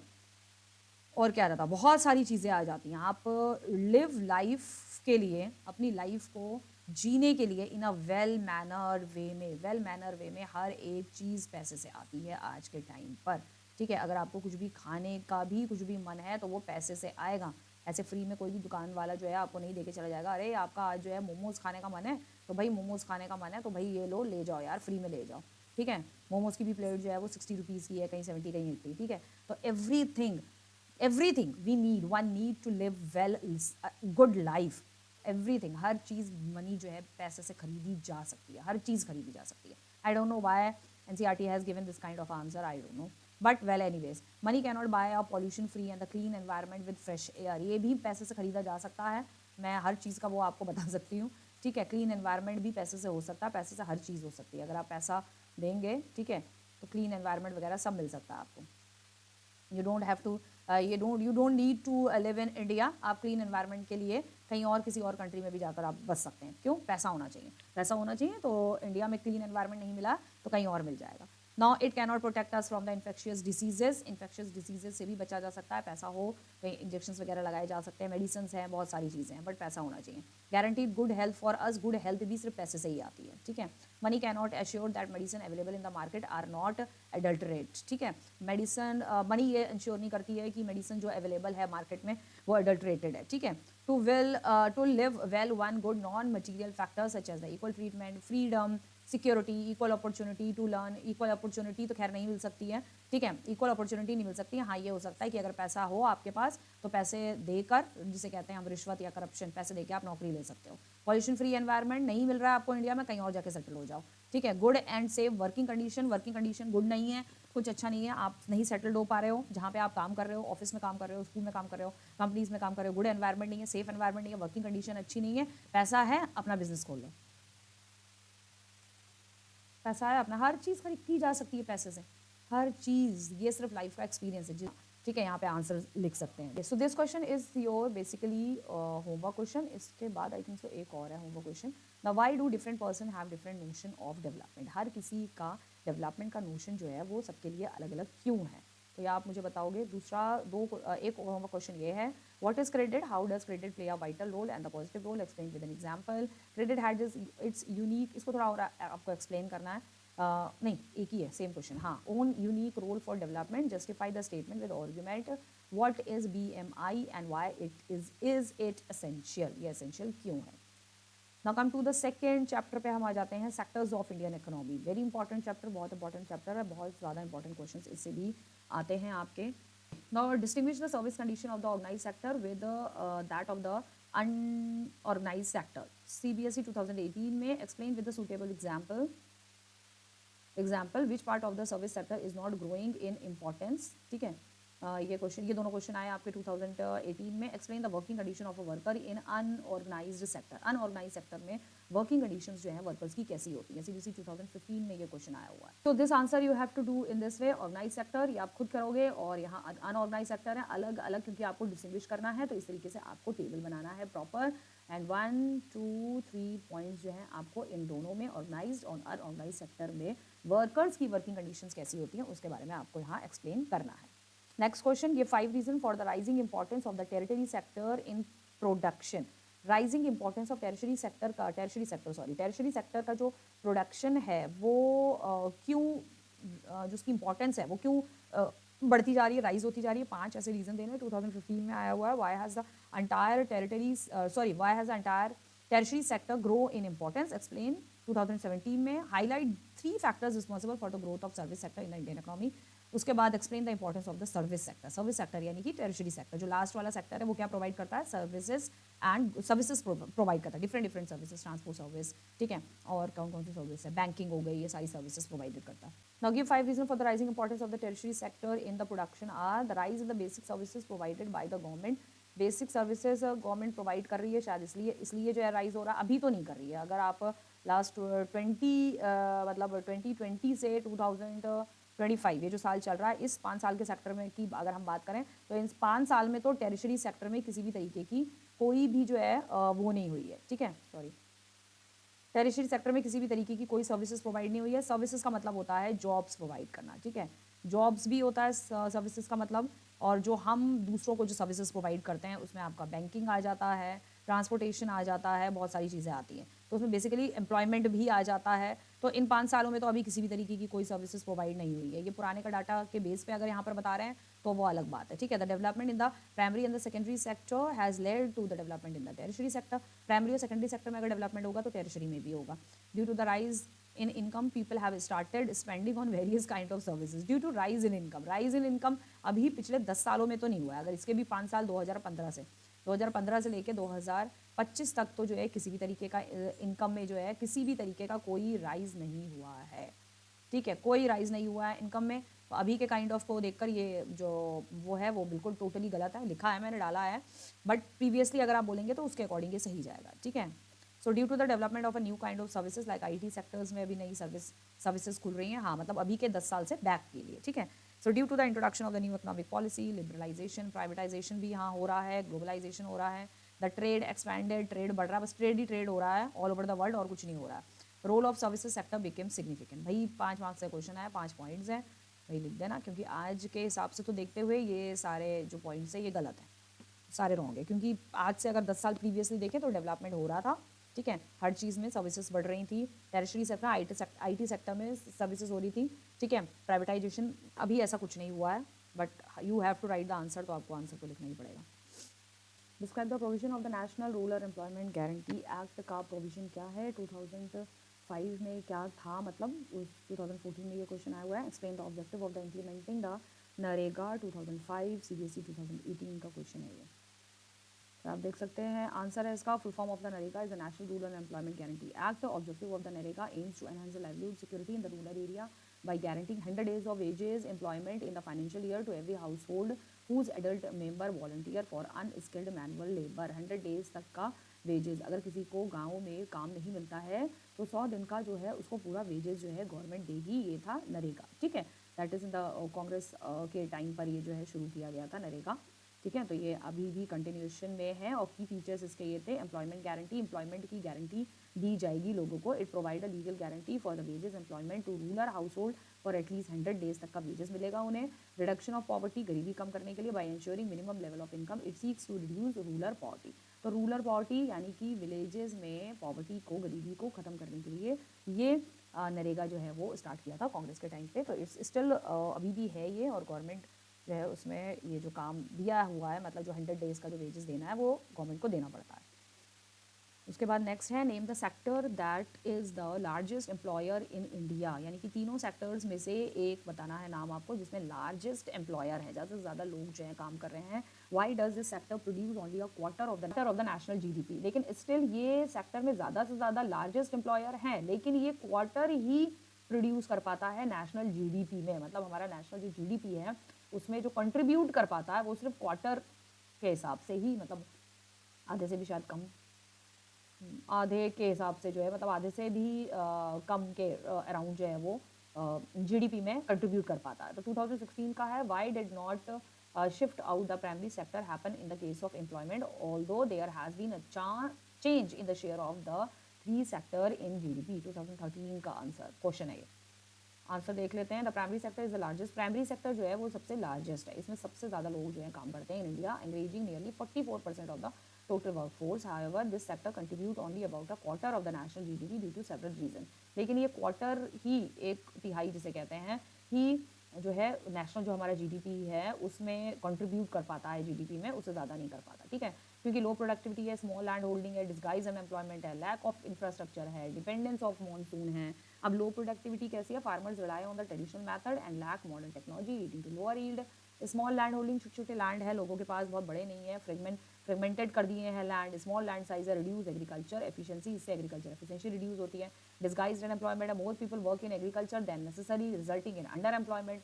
जितने ज़रूरत है एग्रीकल्चर में उससे ज़्यादा लगे हुए हैं। लैक ऑफ इंफ्रास्ट्रक्चर फैसिलिटी है हमारे पास, इनसफिशिएंट इरीगेशन है, marketing storage facility hinder the growth. Monsoon पे डिपेंडेंसी है, मॉनसून पे बहुत डिपेंड रहता है हमारा एग्रीकल्चर, जिसकी वजह से प्रॉपर प्रोडक्शन नहीं हो पाता है। Explain this is disguise unemployment with two example देके डिस्गाइज अनएम्प्लॉयमेंट को एक्सप्लेन करना है। 2014 में आया है। Why does disguise in employment not help in the productivity of the country? Explain with the help of an example. Example 2019 में आया है, एग्जाम्पल की हेल्प से जो है आपको इसको एक्सप्लेन करना है, बताना। So disguise unemployment occur when more people are employed in a task. Disguise unemployment क्या होता है? जब बहुत ज़्यादा लोग जो हैं काम में इन्वॉल्व हो, उतनी की ज़रूरत नहीं है। लाइक मान लो एक ये लैंड है, एग्रीकल्चर लैंड है, पहले भी मैंने आपको इसको एक्सप्लेन किया हुआ है। ठीक है, ये एग्रीकल्चर लैंड है, इसमें ज़रूरत है 10 लोगों की, लेकिन काम कर रहे हैं इसमें 15। ठीक है, 15 लोग काम कर रहे हैं, वो कह रहे हैं हमें भी काम दे दीजिए, हमें भी काम दे दीजिए, उसने उसको भी रख लिया, उसको भी रख लिया, उसको भी रख लिया, तो 15 लोग काम कर रहे हैं, बल्कि 5 की यहाँ पे ज़रूरत ही नहीं है। तो वो जो 5 जो है वो डिस्गाइज्ड अनएम्प्लॉयमेंट में आएंगे। ठीक है, so in a task then are actually needed to complete it. In this situation even if some workers are removed, the overall output of a productivity remain unaffected. अगर हम 5 को हटा भी दे देते हैं तो वो प्रोडक्टिविटी कोई उससे अफेक्ट नहीं होती है, अनअफेक्टेड रहती है। Example commonly seen in agriculture sector rural, where the entire family work for a small farm despite not all of them being required for the work. So problem with it क्या है? Insufficient utilization labor. It also led to economic underemployment as people working do not contribute to the GDP in true sense. तो ये जो extra काम करने वाले लोग हैं ये ट्रूली GDP में किसी भी तरीके का कंट्रीब्यूशन नहीं दे रहे हैं। This is disguise unemployment and this is the problem. इसके साथ प्रॉब्लम क्या है? ठीक है, Now what is GDP? GDP क्या है वो बताना है यहाँ पर। ठीक है, what sector currently contributes the most of India's GDP? कौन सा सेक्टर है जो सबसे ज़्यादा कंट्रीब्यूट करता है इंडिया की नेशनल इनकम में, जीडीपी में? GDP measure the total value of the goods and services produce within the country. The tertiary sector has the highest contribution of the GDP. Tertiary sector जो है वो सबसे ज़्यादा contribute करता है India की नेशनल इनकम में, India की जीडीपी में, ग्रॉस डोमेस्टिक प्रोडक्ट में। What are the final goods and intermediate goods? Give example. Final goods क्या होते हैं? Intermediate goods क्या होते हैं? Final goods are ready for consumption, that is bread. Final goods वो होते हैं जो कि सीधे डायरेक्ट फैक्ट्री से बन के आए और हम डायरेक्ट उनको जो है कंजर्व कर रहे हैं, कंजप्शन कर रहे हैं, खा रहे हैं। ठीक है भाई। इंटरमीडिएट गुड्स क्या होते हैं? Use in the producing final goods. Producing final goods यानी कि वीट फ्लोर। अब वीट फ्लोर, हमें तो वीट मिलता है ना, हमें गेहूं का पैकेट हमें लेकर आना पड़ता है। गेहूं निकलता है खेतों से और फिर गेहूं जाता है फैक्ट्री में आटा बनने के लिए, और फिर आटे के पैकेट जो है पैक होते हैं, दुकानों पे जाते हैं, दुकान से हम आटे का पैकेट उठाते हैं, फिर हम आटे को गूंदते हैं और फिर उसकी रोटी बनाते हैं, देन जाके फाइनली हम रोटी को खाते हैं। तो रोटी है फाइनल प्रोडक्ट, लेकिन हमें वो फाइनल प्रोडक्ट नहीं मिलता है, हमें रोटी नहीं मिलती है डायरेक्ट, हमें वीट मिलता है, बीज का प्रोडक्ट मिलता है। वीट हो गया, चावल हो गया, ठीक है, राइस हो गया, पल्सेस हो गई, वेजिटेबल्स हो गए, हमें इनको बनाना पड़ता है, घर पे बनाकर फिर फाइनल प्रोडक्ट हमें मिलता है। ब्रेड हो गया, अंडे हो गए, अंडा भी जो है इंटरमीडिएट होगा, हमें उसे फोड़ना पड़ेगा, बनाना पड़ेगा और फिर हम उसको खाएंगे। तो ये हो गया intermediate goods, wheat, rice, vegetable, fruits. ठीक है, कुछ फ्रूट्स ऐसे होते हैं जो कि हम डायरेक्ट कंजर्व करते हैं, कुछ फ्रूट्स बेसिकली डायरेक्ट कंजर्व करते हैं, डायरेक्ट कंजप्शन करते हैं, तो वो हमारे कंजप्शन में आ जाएंगे। Final goods are made from intermediate. Final goods intermediate goods से ही बनाया जाता है। Intermediate goods are made from raw material, और इंटरमीडिएट गुड्स जो है वो रॉ मटेरियल से आपके बनाए जाते हैं। ठीक है, तो final good are counted in calculation of GDP. जो फाइनल गुड्स होते हैं वो जीडीपी में कैलकुलेट किए जाते हैं, but intermediate goods are not counted. लेकिन इंटरमीडिएट गुड्स को फाइनल जीडीपी में कंट्रीब्यूशन, उसका कैलकुलेशन नहीं किया जाता है। Okay, come to the next question. Explain with suitable example how the public sector contributes to the economic development of the nation. Public sector जो है कंट्रीब्यूट कैसे करता है economic development of the nation, nation की economic development में public sector किस तरीके से कंट्रीब्यूट करता है? 2015 there are several things needed by the society as a whole in the light of this statement explain as to who can provide them at a reasonable cost, the private और the public sector, and why? 2013। So next इसका answer है there are several things needed by the society as a whole but which private sector will not provide at a reasonable cost. Reasonable कौन सा public कौन सा sector है, तो private sector है जो कि ज़्यादा रीजनेबल कॉस्ट पे नहीं प्रोवाइड किया जाता है, so they are provided by the public sector. तो public sector because of the following reason, public sector जो है ज़्यादा नेशनल इनकम में कंट्रीब्यूट करता है, नेशनल इनकम में, हाँ नेशन के डेवलपमेंट में जो है कंट्रीब्यूट करता है। ठीक है, तो ये क्वेश्चन भी आपका 3-4 मार्क्स में आ सकता है, 3 में भी आ सकता है, 4 मार्क्स में भी आ सकता है। ठीक है, तो some of these need spending large sum of money which is beyond the capacity, even if they do provide these things they would charge a high rate for their use. ठीक है, तो बहुत सारा हाई रेट जो है ये लोग charge करते हैं, अगर कोई सर्विसेज प्रोवाइड भी करते हैं तो ज़्यादा हाई रेट चार्ज करते हैं। Thus, government have to undertake such heavy spending and ensure that these facilities are available for everyone. तो गवर्नमेंट को ये इंश्योर करना पड़ता है कि ये सारी फैसिलिटी सबको जो है अवेलेबल हो जाए और इनसे ज़्यादा चार्जेस भी नहीं हो। तो there are large number of activities which are primary responsibility of the government. बहुत सारी ऐसी एक्टिविटीज़ हैं जिसकी रिस्पॉन्सिबिलिटी जो है वो हमारी गवर्नमेंट के ऊपर है। ठीक है, कि कितना चार्ज किया जाना चाहिए, कितना नहीं किया जाना चाहिए। तो government must spend on these. Providing health education facility for all is one example. It is also the duty of the government to take care of the poorest and the most ignored region of the country. Most ignored region है, ignored region of the country through increased spending in such area. तो ऐसे area पे जो कि जहाँ पे ज़्यादा forest रह रहे हैं, ठीक है, और ये गवर्नमेंट की ड्यूटी है, गवर्नमेंट जो है टेक केयर करती है पोरेस्ट लोगों के लिए, लेकिन ऐसा होता नहीं है। और जो एरिया जो है मोस्ट इग्नोर्ड एरिया है कंट्री में, उनको जो है स्पेंडिंग प्रोवाइड करना, काम प्रोवाइड करना, खाना प्रोवाइड करना, फैसिलिटी इंक्रीज उनके लिए करना, लेकिन उनको मिलता कुछ नहीं है। ठीक है, साफ मैं आपको क्लियर बता दूं, ये सिर्फ दिया हुआ है कि पब्लिक सेक्टर्स जो है इस तरीके से होते हैं, गवर्नमेंट की फैसिलिटी, गवर्नमेंट की ड्यूटी है कि गवर्नमेंट जो है सारी फैसिलिटी प्रोवाइड कराए, एजुकेशन, हेल्थ, लेकिन गवर्नमेंट कुछ नहीं प्रोवाइड कराती है। ठीक है, सॉरी, गवर्नमेंट कुछ भी प्रोवाइड नहीं कराती है, nothing. Okay, explain the interdependence of all 3 sector. सारे जो तीनों सेक्टर है हमारे उसके इंटरडिपेंडेंस बताने। Give example from transportation system, 2014 का क्वेश्चन है। With an example of the sugarcane explain the interdependence of all 3 sectors of the economy. So model answer है चेंज एग्जाम्पल अकॉर्डिंगली। ठीक है, आप एग्जाम्पल जो है अकॉर्डिंगली जो है आप चेंज कर सकते हो। All the 3 sector primary, secondary and the tertiary are highly interdependent, they need help of each other without which none of the sector would be able to complete its production or services. Primary sector provide raw material for the industries and for the industry. Secondary sector converts the raw material coming from the primary sector into a useful items. Tertiary sector provide jobs and services for the national development and also the development of other 2 sectors. ठीक है, तो example आप अपने according कर सकते हो। Next is the homework question है। Homework question, how can workers in unorganised sector be protected, explain giving example of the rural and urban area का दोनों का एग्जाम्पल के साथ जो है आपको अनऑर्गेनाइज सेक्टर के बारे में जो वर्कर्स हैं वो प्रोटेक्टेड हैं या नहीं है उसके बारे में बताना है। ठीक है, तो this is your homework question. Next come question आ जाता है, नेक्स्ट चैप्टर आपका आ जाता है मनी एंड क्रेडिट वाला चैप्टर आ जाता है। ठीक है, सो नेक्स्ट चैप्टर आपका मनी एंड क्रेडिट है। ठीक है, so come to the questions, कौन से प्रीवियस ईयर के वो मोस्ट रिपीटेड क्वेश्चंस कौन से रहे हैं इस चैप्टर में से वो हम देखेंगे। ठीक है, first question is, so what are the modern forms of money? Modern form of money कौन सी है? Why is rupees widely accepted as a medium of exchange? Explain 2 reasons, 2 reasons आपको बताने हैं। ठीक है, तो let's see the answer. The modern phase, in the modern phase currency notes, paper notes and the coins are used as a medium of exchange. ठीक है, तो paper note, currency notes जो है वो चलते थे, कॉइन्स चलते थे, medium of exchange. So these are not made of any precious metal even though use as a medium of exchange. ये किसी प्रीशियस मेटल से तो नहीं बनते थे, लेकिन इनको मीडियम ऑफ एक्सचेंज के लिए यूज किया जाता था। Because the government of the country authorises the currency, क्योंकि गवर्नमेंट ऑफ द कंट्री उस करेंसी को ऑथोराइज करती थी।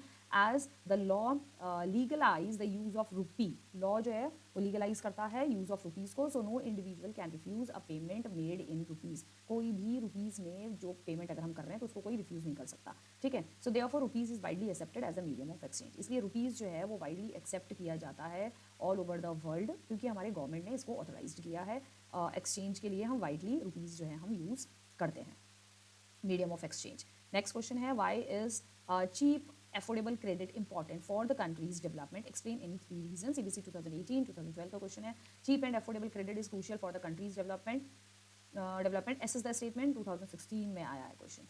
ठीक है, so answer is cheap and affordable credit. Cheap भी हो, सस्ता भी हो, अफोर्डेबल भी हो, credit is crucial for a country's development. Country's के डेवलपमेंट के लिए क्रूशियल क्यों है?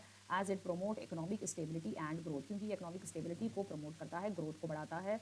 तो क्या रीजन है? Encourages investment, boost agriculture productivity, reduces poverty, supports industrial growth. Affordable credit enable individuals and the business to borrow fund for investment in agriculture. Agriculture के लिए इन्वेस्टमेंट करना है तो फंड्स बोरो हो सकते हैं, इंडस्ट्री के लिए करना है, सर्विसेज के लिए करना है, फॉस्टरिंग इकोनॉमिक ग्रोथ के लिए करना है, तो ईजिली जो है बिजनेस पर्पज के लिए इंडिविजुअल भी ले सकता है और बिजनेसमैन भी है, उसको अगर चाहिए तो वो भी ले सकता है। तो boost agriculture productivity, farmer can access credit to purchase seeds. Farmer जो है वो भी जो है ये क्रेडिट जो है वो यूज कर सकता है, ठीक है, सीड्स खरीदने के लिए, फर्टिलाइजर्स के लिए, modern equipments leading to higher yields and food security के लिए।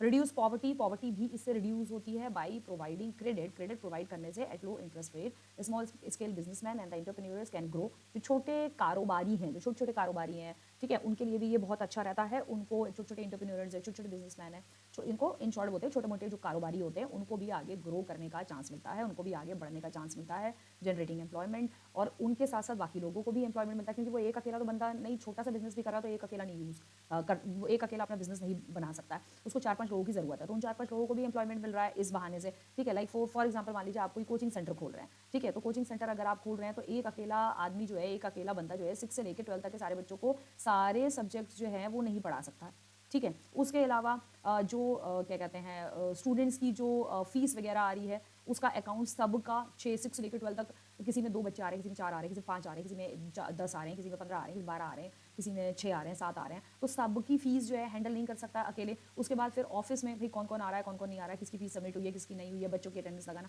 एक अकेला बंदा ये पूरा कोचिंग सेंटर अकेले नहीं चला सकता। तो ही और शी पर्टिकुलर कोई भी हो, एटलीस्ट नीड 4-5 पीपल्स, 4-5 पीपल्स की एटलीस्ट उसको जरूरत है, 6 की भी जरूरत हो सकती है, 7 की भी जरूरत हो सकती है, ठीक है। तो इससे क्या होगा, उन 4-5-6-7 लोगों को उससे एम्प्लॉयमेंट भी जनरेट होगा, उनको भी थोड़ा बहुत काम जो है वो मिल सकेगा, ठीक है। सो इससे ये बहुत सारा फ़ायदा होता है क्रेडिट वगैरह डालने से, ठीक है, क्रेडिट देने से। तो गवर्नमेंट जब क्रेडिट देती है तो इससे बहुत फ़ायदा होता है। सो रिड्यूसिंग पॉवर्टी लेवल, तो उन लोगों को भी काम करेगा, उनकी भी थोड़ी बहुत गरीबी जो है वो खत्म होगी। Support industrial growth, affordable credit help industries expand and adopt advance technologies improving efficiency and competitiveness, ठीक है। This was the answer. Come to the next question पे हम चलते हैं। Why is it necessary for the bank and the cooperative society to increase their lending facilities in the rural area. Rural area में अपनी lending facilities ज़्यादातर डालना ये क्यों इंपॉर्टेंट है? 2015 में आया है, why is there a great need to expand formal sector in the credit formal sector of credit in India. Explain any 3 reasons. 2012, cheap and affordable credit is essential for the poor household both in the rural and the urban areas. In the light of the above statement, explain the social and the economic value attached to it. 2013 में है, अलग अलग तरीके से question को दे रखा है। Answer is the same, due to the following reason it is necessary for the bank and the cooperative society to increase their lending facility in the rural areas. First reason, ये 5 marks में question आपका आएगा, there is a limit availability for the formal sector credit sources in the rural area. Limits में availability होती है rural area में, ठीक है। पुअर जो लोग जो हैं, बोरोअर जो होते हैं, are bound to take loan, वो बॉन्ड भी होते हैं एक तरीके से, उनको मजबूरी में जो है उनको लोन लेना पड़ता है from the money lender at the high rate of interest. तो हाई रेट ऑफ इंटरेस्ट वो मनी लेंडर से लेने के बजाय इससे बढ़िया कोऑपरेटिव सोसाइटी या बैंक से लें, वहाँ पर वो नहीं है, वहाँ पे थोड़ा करके दे सकते हैं। इंटरेस्ट रेट भी बहुत कम होते हैं, कहीं कहीं पे जीरो भी होते हैं, ठीक है। So due to high rate of interest they are not able to repay the loan and caught in डेप्ट ट्रैप। वो जब पे नहीं कर पाते हैं, जो मनी लेंडर होते हैं, मनी लेंडर से जो भी वो लोन वगैरह जो मनी लेंडर से लेते हैं वो दे नहीं पाते हैं, क्योंकि वो लोग देते हैं उनको हाई रेट ऑफ इंटरेस्ट पे, ठीक है, हाई रेट ऑफ इंटरेस्ट पे देते हैं, तो जिसकी वजह से वो जो है वो और ले लेते हैं, और फिर लेते फिर वो डेप्ट में फंस जाते हैं, कर्जे में फंस जाते हैं। This will help in the rural development as more farmer would be able to use the affordable credit to improve their standard of living. इससे जो स्मॉल फार्मर्स होते हैं उनको भी बहुत हेल्प मिलती है, और हेल्प मिलने के साथ साथ वो अफोर्डेबल भी होता है उनके लिए, ये क्रेडिट लेना भी अफोर्डेबल होता है, साथ में देना भी अफोर्डेबल होता है, और इससे उनका स्टैंडर्ड ऑफ लिविंग भी अच्छा होता है, ठीक है। So this was the answer. Come to the next, why is the modern currency accepted as a medium of exchange without any use of its own? Find out the reason. 2015, how is money used as medium of exchange? Explain with the example. How does money solve the problem of the doubt coincidences of wants? Explain with an example. 2014 और 13 में आया हुआ है। तो it's a long question में है ये, 5 marks में ये आंसर क्वेश्चन आएगा। Money act as a medium of exchange by facilitating transaction without the complication of the barter system. पहले बार्टर सिस्टम चलता था, एक्सचेंज करनी पड़ती थी चीज़ें, आप आलू दो हम प्याज देंगे, ठीक है। तो अब मनी जो है वो मीडियम ऑफ एक्सचेंज जो है वो बन गया, तो उससे बहुत सारी चीज़ें ईजी हो गई हैं। सिंप्लीफाइज ट्रांजेक्शन बहुत सिंप्लीफाई हो गया। Money eliminate the need of the double coincidence of wants require in barter में जो चीज़ें रिक्वायर्ड होती थी वो मनी में नहीं होती हैं अब। Farmer can sell wheat for money and use it by cloth. Farmer wheat can sell wheat. Wheat जो है फार्मर बेचता है, उससे उसको पैसा मिलता है, मनी मिलता है, और वो मनी जो है उससे वो मार्केट जाके अपने कपड़े जो है खरीद सकता है। लेकिन बार्टर सिस्टम में ऐसा नहीं था, ठीक है। यूनिवर्सल एक्सेप्टेबली, और मनी जो है, पैसा जो है, वो एक ऐसी चीज़ है जो यूनिवर्सली एक्सेप्टेबल है। All over the universe, all over the, कह सकते हैं ऑल ओवर द अर्थ जो है ये एक्सेप्टेबल है, ठीक है।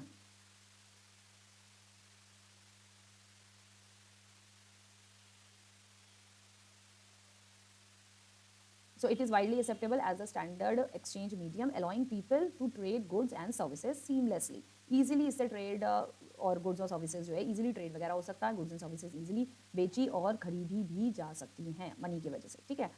Store of value, money allow individuals to store wealth. Money जो है ये भी अलाउ करता है कि उस वेल्थ को, मनी को स्टोर भी करके रखा जा सकता है। लेकिन बार्टर सिस्टम में जो एक्सचेंज होता था ना चीज़ों का, उसको हम स्टोर करके नहीं रख सकते थे। यूज़ इट लेटर, पैसा हम बाद में भी यूज़ कर सकते हैं, बाद में हमने बचा के रख लिया। जैसे कि लोग इन्वेस्टमेंट करते हैं, बैंक में बहुत बहुत इन्वेस्टमेंट करते हैं, एफडी करते हैं, आरडी करते हैं, ठीक है। बहुत सारा, सबसे ज़्यादा एफडी और आरडी होती है बैंक में। एफडी और आरडी इसलिए होती हैं, इंश्योरेंस होते हैं बैंक में, ठीक है, इसलिए होते हैं इंश्योरेंस ताकि पैसे को बचा के रखा जा सके। Insurance,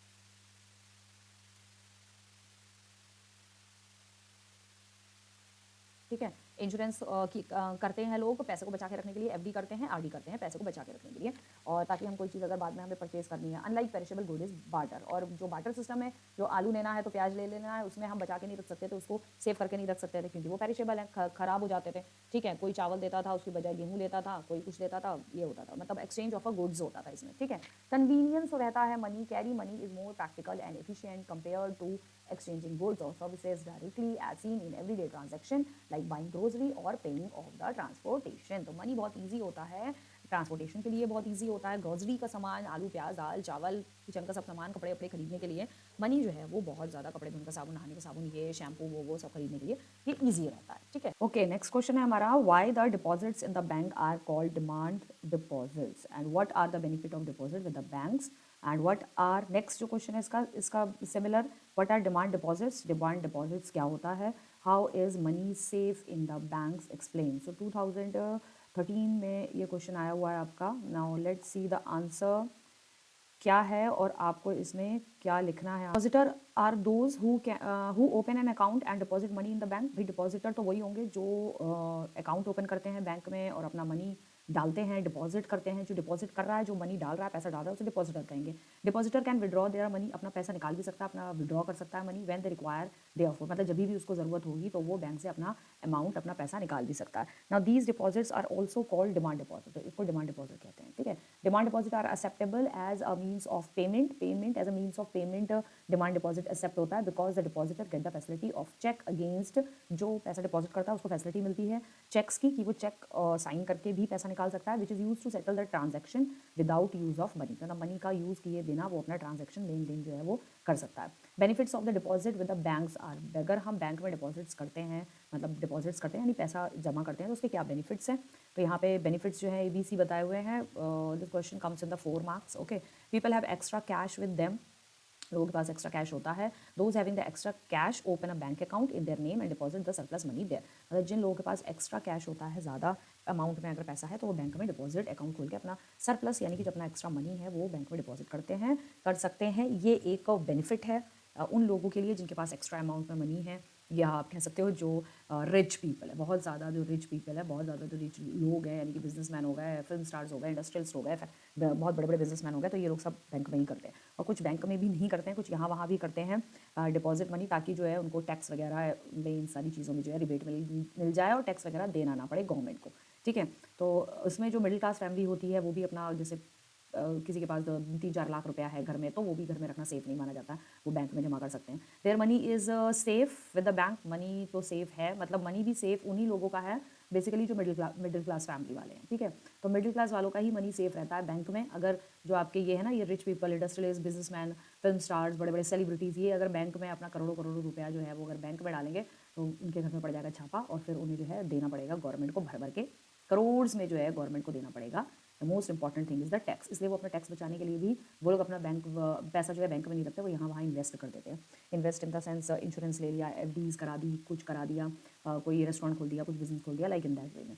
they get some interest on the amount they have deposit, और जो पैसा डिपॉजिट हम करते हैं specially middle class family bank में उस डिपॉजिट मनी पे बैंक जो है वो कुछ आपको इंटरेस्ट भी देता है, इंटरेस्ट आपको अलाउ करता है, इंटरेस्ट भी वो आपको देता है, ठीक है।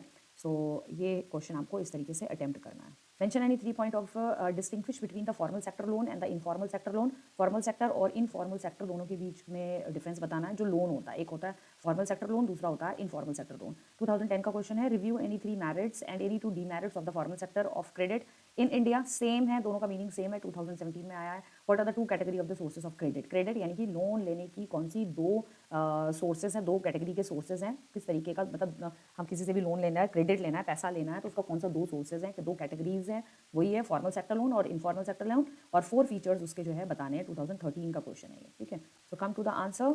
आंसर इसका ये है, merit of the formal sector in India and demerit of the, sorry demerit of the formal sector, ये इनफॉर्मल होगा, sorry demerit of the, 1 minute, हाँ ठीक है, मेरिट और डीमेरिट्स दोनों बताने हैं, ठीक है ठीक है।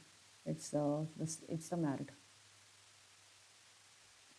ठीक है, दोनों फॉर्मल सेक्टर के ही बारे में है। Merits of the formal sector credit in India and demerits, तो मेरिट और डीमेरिट्स दोनों बताने हैं, फॉर्मल सेक्टर और इनफॉर्मल सेक्टर दोनों के बताने हैं। तो it provide cheap and affordable credit, तो फॉर्मल सेक्टर जो है हमें चीप, सस्ते में और अफोर्डेबल में हमें लोन प्रोवाइड करा देता है। Due to low cost of borrowing the borrowers have to repay less and they will have more saving.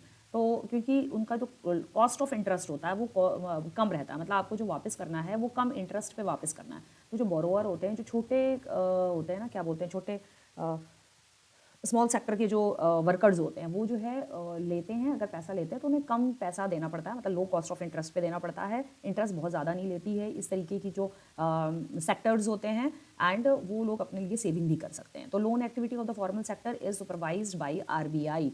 तो ये जो फॉर्मल सेक्टर जो होता है, जो लोन देता है, उसको मेन जो हेड है, जो सुपरवाइज करता है, वो आरबीआई करता है, reserve bank of India. Demerits क्या है, mostly people in the urban areas and the well of house hold use it. लेकिन ये जो है, ये ज़्यादातर अर्बन एरिया के लोग ही यूज़ कर पाते हैं, अर्बन एरिया के यानी कि सिटीज़ वगैरह के लोग यूज़ कर पाते हैं, और जो वेल ऑफ हाउस होल्ड है, यानी कि जो अपनी फैमिली से अच्छे खासे, जिनके पास खुद में ही वो वेल हैं, खुद में ही वो अच्छा पैसे वाले हैं, वही ले पाते हैं। Formal sector credit need proper documents, इसमें जो है आपको प्रॉपर डॉक्यूमेंट्स देने पड़ते हैं, यानी कि आधार कार्ड, पैन कार्ड, आपका इनकम दिखाना पड़ता है, इनकम आपकी कितनी है, टैक्स आप दे रहे हैं नहीं दे रहे हैं, सारी चीज़ें दिखानी पड़ती हैं। एंड कोलेटरल बिफोर लेंडिंग, ठीक है, लेने से पहले जो है आपको पूरा कोलेटरल यानी सारे डॉक्यूमेंट्स वगैरह सब कुछ वेरिफिकेशन वगैरह, वो तो खैर वैसे भी होता है, लेकिन इसमें कुछ ज़्यादा डॉक्यूमेंट्स की वो रहता है इशू, डॉक्यूमेंट्स आपके बहुत ज़्यादा लंबा इसका ये खिंचता है, ठीक है। Merits of the informal sector, informal sector के मेरिट्स क्या हैं, इजी एसेसिबिलिटी रहती है, loan are available even to those without formal documentation such as the farmer और द स्मॉल शॉपकीपर्स को लोन मिल जाता है, कोई डॉक्यूमेंटेशन की जरूरत नहीं है। No collateral required, borrower can obtain credit without pledging asset unlike in a formal sector. Easily इसमें लोन मिलता है, बोरोअर को किसी भी तरीके का क्रेडिट की ना वो कोई प्लेजिंग नहीं करनी पड़ती है किसी भी तरीके की, इसमें किसी तरीके का आपको प्लेज यानी कि मीन्स प्लेजिंग यहाँ पर मतलब मीन हो गया, कोलेटरल मतलब कोई भी चीज़ गिरवी नहीं रखनी पड़ती है आपको, ठीक है। ये नहीं हो, मतलब जैसे कई जगहों पर कुछ सेक्टर्स ऐसे होते हैं जो लोन कैसे देते हैं कि आपको अपनी लैंड हो गया या हाउस हो गया, उसको आपको गिरवी रखना पड़ेगा, ठीक है, आपको गिरवी रखना पड़ेगा, लैंड हो गया, हाउस हो गया, ज्वेलरीज हो गई, ठीक है, कुछ लाखों की अगर आपके पास ज्वेलरी होंगी तो वो आप गिरवी रखो, और उसके ऊपर 5 लाख की है तो आपके उस 5 लाख की मान लो आपके पास ज्वेलरी है और आपको पैसे की ज़रूरत है, तो उस 5 लाख पे आपको 6-7 लाख के आसपास लोन मिल जाएगा, ठीक है। फ्लेक्सिबल टर्म्स होते हैं, रीपेमेंट शेड्यूल, रीपेमेंट आप शेड्यूल रख सकते हो, interest rate are often negotiable, interest rate कम ज़्यादा हो सकते हैं, एकोमोडेटिंग इंडिविजुअल नीड्स, और इंडिविजुअल की नीड के अकॉर्डिंग जो है वो एकोमोडेट कर देते हैं चीज़ों को, ये मेरिट्स हैं। डीमेरिट्स क्या है, इनफॉर्मल सेक्टर के हाई रेट ऑफ इंटरेस्ट रहता है, money lender and the informal lender often charges exorbitant interest leading to the डेप्थ ट्रैप, इसमें हाई रेट ऑफ इंटरेस्ट रहता है, और जो मनी लेंडर्स होते हैं वो इतना ज़्यादा हाई रेट में इंटरेस्ट ले लेते हैं, तो कई बार क्या होता है, जो ले रहा होता है, पैसा जो लेता है वो डेप्थ में फंस जाता है, मतलब उसके चुंगल में फंस जाता है, डेप्थ यानी कर्जे में फंसता चला जाता है, और कर्जे में चुंगल में फंसना किसके, बड़े बड़े मनी लैंडर्स वही देते हैं, ये इनफॉर्मल सेक्टर उन्हीं को कहा जाता है, ठीक है। तो इन्हीं के ही पैसे, मतलब इनसे पैसा लेके वो इन्हीं के ही कर्जे में फंस जाते हैं।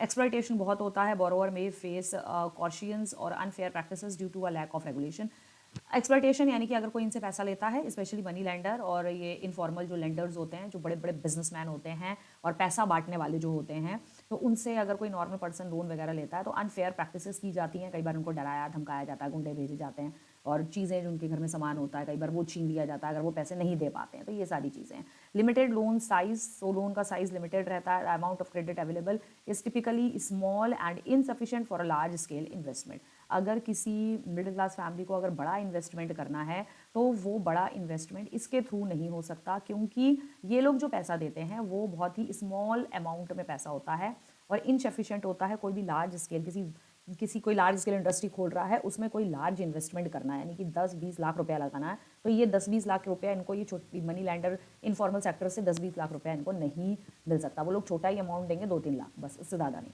ठीक है, तो this was the answer. Next, come to the next. Which government body supervises the functioning of the formal sources of loan in India? Explain its function. 2012 का क्वेश्चन है। Explain the role of Reserve Bank of India का role बताना है in regulating the banking system. Banking system को किस तरीके से RBI पूरा कंट्रोल करती है, रेगुलेट करती है। 2023 का क्वेश्चन है ये 2023 का। Discuss the function of the reserve bank of India in managing India's financial system. 2020 का ये क्वेश्चन बोर्ड एग्जामिनेशन का है। तो हम आंसर देख लेते हैं। इशूअर ऑफ करेंसी, आरबीआई जो है वो करेंसी इशू करती है, the most important bank in our country. ठीक है, और आरबीआई ही वो होती है, वो बैंक सेक्टर है जो कि हमारी ये रुपीज़ की जो करेंसी है इसको इशू करती है, इसे रेगुलेट करती है। कैसे कैसे करना होता है वो हम देखेंगे। Regulate the banks custodians of reserves और lender of the last resort, social equality. Now RBI is a sole authority responsible for printing and the issuing currency notes in India except coins which are issued by the government of India. जो coins हमारे यहाँ चलते हैं वो कौन issue करता है? 1 रुपये का 2 रुपये का जो कॉइन है वो गवर्नमेंट ऑफ इंडिया इशू करती है, गवर्नमेंट ऑफ इंडिया बनाती है। ठीक है, आरबीआई जो है हमारी कंट्री में एक अलग एलोन इंस्टीट्यूशन है, एक एलोन संस्था है, ऑर्गेनाइजेशन है, इंस्टीट्यूशन नहीं सॉरी, और एक एलोन ऑर्गेनाइजेशन है। और आरबीआई जो ऑर्गेनाइजेशन है ये अकेले सिर्फ करेंसी पे काम करती है। ठीक है, एक्सेप्ट कॉइन्स यहाँ पर लिखा है। करेंसी यानी कि जो हमारी रुपीज़ की जो करेंसी है सिर्फ ये उसको इशू करती है, प्रिंट करती है, बनाती है। बाकी जो कॉइन्स हैं हमारे इंडिया में, जो कॉइन्स आप देखते हो 5 रुपये का 10 रुपये का सिक्का, ये जो है अलग से गवर्नमेंट ऑफ इंडिया वो छापती है। ठीक है, वो नहीं छापती है। आरबीआई सिर्फ रुपीज़ बनाती है, जो पेपर वाले नोट है आरबीआई सिर्फ उसको छापती है, और जो गवर्नमेंट ऑफ इंडिया है वो हमारे कॉइन्स बनाती है। ठीक है, now regulators of bank, it supervises and regulates all commercial bank in the country. जितनी भी कॉमर्शियल बैंक है हमारी कंट्री में सबको आरबीआई रेगुलेट करती है, to ensure financial stability and efficient functioning. ताकि फाइनेंशियल स्टेबिलिटी रहे, यानी कि फाइनेंस जो है ऑल ओवर इंडिया में उसकी स्टेबिलिटी रहे, इन्फ्लेशन ना हो। जैसे कि आपने प्रीवियसली चैप्टर्स में पढ़ा है 10th के ही, इन्फ्लेशन हो जाता है ना, इन्फ्लेशन ऑफ रुपीज़, बहुत ज़्यादा रुपीज़ की जो डिमांड है रुपीज़ की बहुत कम हो जाती है, कई बार बहुत ज़्यादा बढ़ जाती है, कंट्री में ज़्यादा पैसा ना हो जाए। जैसे उसने किया था, आपके हिटलर ने किया था जर्मनी में, बहुत ज़्यादा पैसे की कुछ कमी हो गई थी तो उसने पैसा छापना जो है स्टार्ट कर दिया था। ठीक है, कि बहुत ज़्यादा पैसे जो है हम छापेंगे तो पैसा आ जाएगा हमारी कंट्री में, तो वो ही होता, बहुत ज़्यादा इन्फ्लेशन ना हो, फाइनेंशियल स्टेबिलिटी बनी रहे, ये आरबीआई का काम है। एफिशिएंट फंक्शनिंग, सारे बैंक्स जो हैं एफिशिएंटली वर्क करें। Custodian of reserves, RBI maintain the cash reserve को मेंटेन करती है of all the commercial bank acting as their banker. Banker का भी एक काम करती है आरबीआई बेसिकली, तो वो है तो बैंक ही है वो, लेकिन गवर्नमेंट ऑफ इंडिया से ऑथराइज्ड है, यानी कि गवर्नमेंट ऑफ इंडिया ने ही एक अलग ऑर्गेनाइजेशन बनाई है जो कि अलग तरीके से काम करती है, और वो एक बैंकर की तरीके से भी काम करती है। Lender of last resort during financial crisis, कभी भी अगर फाइनेंशियल क्राइसिस आते हैं, देश में अगर पैसों की कमी हो जाना या देश में बहुत ज़्यादा पैसा बनने लगना, वो फाइनेंशियल स्टेबिलिटी आरबीआई कंट्रोल करती है। अगर कभी फाइनेंशियल क्राइसिस आते हैं, RBI provide emergency fund to banks. RBI जो है के पास इमरजेंसी फंड रहता है, इमरजेंसी पैसा रहता है, वो बैंक को वो इमरजेंसी फंड निकाल के, वहाँ से पैसा निकाल के बैंक्स को देती है। Maintain liquidity and avoid collapse, ताकि बैंक जो है वो मेंटेन कर सके, लिक्विडिटी को मेंटेन कर सके, और जो शेयर मार्केट्स में जो जितना पैसा वगैरह लगा होता है वो भी गिर जाता है अगर फाइनेंशियल क्राइसिस होता है। तो लोगों का पैसा लगा रहता है शेयर मार्केट में, बैंक भी पैसा लगाती है शेयर मार्केट में, तभी उसको वहाँ से इंटरेस्ट मिलता है। तो वो कोलैप्स ना हो जाए, वो गिर ना जाए, इसलिए बैंक आरबीआई जो है वो इमरजेंसी फंड रखती है। सोशल इक्वालिटी बनी रहे, RBI monitor that the loan is not just given to the profit making businessman. RBI ये भी देखती है कि सिर्फ प्रॉफिट बनाने वाले लोगों के पास, प्रॉफिट बनाने वाले बिजनेसमैन के पास ही सिर्फ लोन नहीं जाना चाहिए and traders but also to the small borrowers. लेकिन जो छोटे बोरोवर्स हैं, छोटे जो बिजनेसमैन हैं, छोटे छोटे काम का धंधा करने वाले जो लोग हैं, ठीक है, छोटे ट्रेडर्स हैं, उनके पास भी बैंक की पैसों की लोन की फैसिलिटी जो है वो उनके पास भी जानी चाहिए। तो आरबीआई इस चीज़ को भी देखती है कि भाई सिर्फ बड़े बड़े बिजनेसमैन ही सिर्फ लोन ले लेके अपना बिजनेस ना चलाएं, लेकिन जो छोटे कारोबारी जिसे कहते हैं, छोटे कारोबारी हैं, वो भी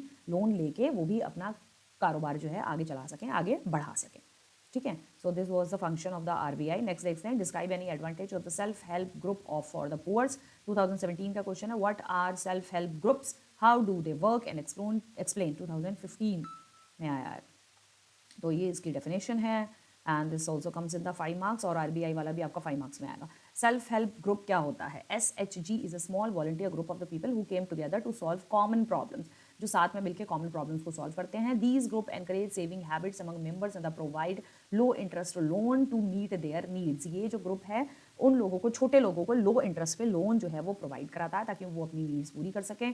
फंक्शनिंग इसकी लिखनी है आपको, 4 advantage of self help group, 4 advantage भी आपको लिखने हैं, जैसे कि यहाँ पे दिया हुआ है ABCD दे रखे हैं। फंक्शनिंग है, इन दिस ग्रुप एज 15 से 20 मेंबर होते हैं। सेविंग पर मेंबर वेरीज फ्रॉम 25 to 100 और more depending on the economic condition. Economic condition जैसी होती है उस हिसाब से इस पे मेंबर रखे जाते हैं। 15 to 20 भी हो सकते हैं, 25 to 100 या से ज़्यादा भी हो सकते हैं। When the group is regular in saving for a year और 2 then group is eligible for getting loan. अगर वो ग्रुप जो है एक ग्रुप जो है एक साल से ज़्यादा तक अगर सेविंग करता है तो वो एलिजिबल है बैंक से लोन लेने के लिए। मतलब सेविंग अगर उसकी 1 साल से ज़्यादा की सेविंग है तो वो बैंक से लोन ले सकता है। Bank provide loan in the name of the group, bank जो है लोन प्रोवाइड करता है इस ग्रुप के नाम पर। And then the SHG gives loan to its member at a very low rate of interest. तो SHG जो है वो लोन ले लेता है, मान लो 10 लाख का लोन ले लिया SHG ने, बैंक से ले लिया लोन, और कम इंटरेस्ट पे जो उसके 25 से 100 जो मेंबर है उनमें से जिसको ज़रूरत है उनको जो है वो लोन जो है वो प्रोवाइड करता है, लोन प्रोवाइड करता है लो रेट ऑफ इंटरेस्ट पे, लो रेट ऑफ इंटरेस्ट पे जो है वो प्रोवाइड करता है। The 4 advantage of self-help group of the poor. Now, when the group is regular in saving for a year or 2, 1 साल या 2 साल से ज़्यादा अगर सेव कर रहे हैं, then the group is eligible for getting the loan from the bank. Bank provide loan in the name of the group and SSG give loan to its member at very low interest. Loan is provided to help them to create self employment opportunity. Loan इसलिए provide किया जाता है ताकि जो छोटे काम धंधे करने वाले जो लोग हैं वो भी अपना छोटा मोटा कारोबार जो है खोल सकें, उनको भी एम्प्लॉयमेंट की अपॉर्चुनिटी मिल सके। अगर वो अपना काम धंधा कर लेंगे, छोटा मोटा कारोबार अगर वो खोल लेंगे तो उनको एम्प्लॉयमेंट अपॉर्चुनिटी मिल सकती है। SHG help women in making them financially self reliant. SHG womens को भी हेल्प करता है, उनको भी कोई ना कोई छोटी शॉप या कुछ छोटा मोटा काम धंधा करने के लिए पैसा देता है। ठीक है, provide a platform to discuss act on a variety of social issues. तो variety of different social issues में भी जो है SSG वो हेल्प करता है। नेक्स्ट क्वेश्चन आपका आता है, व्हाट इज चेक। चेक क्या है? CBSE 2015 में ये क्वेश्चन आया हुआ है। Check is a a check is a paper that instructs the bank to pay a specific amount from the holder account to the person in whose name the check has been issued. What are the term of credits? ये आपके 1 marks के question है। MCQs में तो नहीं आएंगे लेकिन अलग से भी आ सकते हैं 1 मार्क्स के। CBSE 2018 का क्वेश्चन है, term of the credit refer to the condition set by the lender. Lender के द्वारा एक कंडीशन सेट करी गई है। टर्म क्रेडिट का क्या मतलब है? वाइल गिविंग लोन्स, लोन देते समय, while include aspects like the rate of interest, collateral यानी कि कोई अपनी जमीन गिरवी रखे अगर कोलेट्रल की रिक्वायरमेंट है तो। मोड ऑफ रीपेमेंट क्या होगा, दोबारा जब पैसा लौटाने का मोड क्या होगा, किस तरीके से लौटाएगा। And duration of the loan, loan की ड्यूरेशन कितनी रहेगी, यानी कि 1 साल तक वो लोन चलेगा, 2 साल तक चलेगा, 3 साल तक चलेगा लोन की ड्यूरेशन। ठीक है, तो इस तरीके से ये आंसर जो है आपको करना है। ठीक है, ये होमवर्क क्वेश्चन है, ये आपको करना है। Question is what is credit, how does credit play a vital role and a positive role, explain with the help of example. और credit has its own unique role of development, justify the statement with argument. तो argument के साथ इस statement को जो है आपको justify करना है। Okay, come to the next. Next आ जाता है हमारा globalisation and Indian economy. Next chapter है, इसके क्वेश्चन आंसर्स हम देख लेते हैं। द मोस्ट रिपीटेड क्वेश्चंस कौन कौन से हैं। Now, the barrier on foreign trades and the foreign investment were removed to a large extent in India since 1991. Justify the statement 2016 or 18.